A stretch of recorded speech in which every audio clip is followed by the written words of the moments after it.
টলিউডের প্রথম সারির পরিচালক সৃজিত মুখোপাধ্যায় আবারও চর্চার কেন্দ্রে।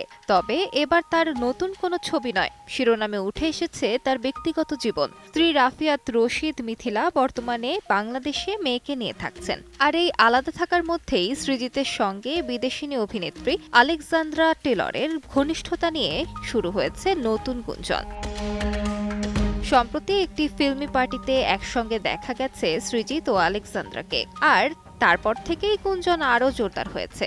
ভাইরাল হয়েছে একটি ভিডিও যেখানে কিলবিল সোসাইটির প্রিমিয়ারে দুজনকে হাসি মুখে কথা বলতে দেখা গেছে। নেট দুনিয়ার অনেকেই মনে করছেন এটা শুধুই বন্ধুত্ব নয়, এর নেপথ্যে রয়েছে আরও কিছু। তবে এই জল্পনায় পানি ঢেলেছেন স্বয়ং সৃজিত। এক সংবাদ মাধ্যমকে দেয়া সাক্ষাৎকারে স্পষ্ট জানিয়ে দিয়েছেন, প্রেম নয়, আলেকজান্দ্রা আমার খুবই ভালো বন্ধু ও অসম্ভব শিক্ষিত। আমরা দুজনেই সাপ ভালোবাসি। সে একটা পেট শপে আগেও কাজ করেছে। সৃজিত নিজেও বাড়িতে 4টি সাপ পুষছেন, যাদের রয়েছে আলাদা নামও। তবে এত কথার মাঝেও প্রশ্ন থেকেই যাচ্ছে, তবে কি সৃজিত মিথিলার সম্পর্ক সত্যিই ফিকে হয়ে এসেছে? গত বছর থেকেই তাদের সম্পর্ক নিয়ে জল্পনা চলছিল। পরিচালকের জন্মদিনেও দেখা যায়নি মিথিলা বা তার মেয়েকে।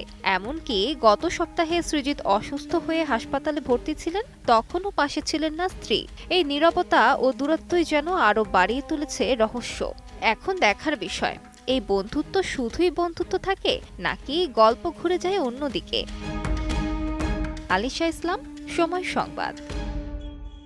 65% পর্যন্ত বিদ্যুৎ সাশ্রয়ী হাইসেন্স এসি, যার ফাস্ট কুলিং মোড দ্রুত ঘর ঠান্ডা করে। আবার ওয়াইফাই টেকনোলজি থাকায় মোবাইল হাতে হাইসেন্স এসি নিয়ন্ত্রণও আপনার হাতেই। সবটাই আপনার জন্য হাইসেন্স।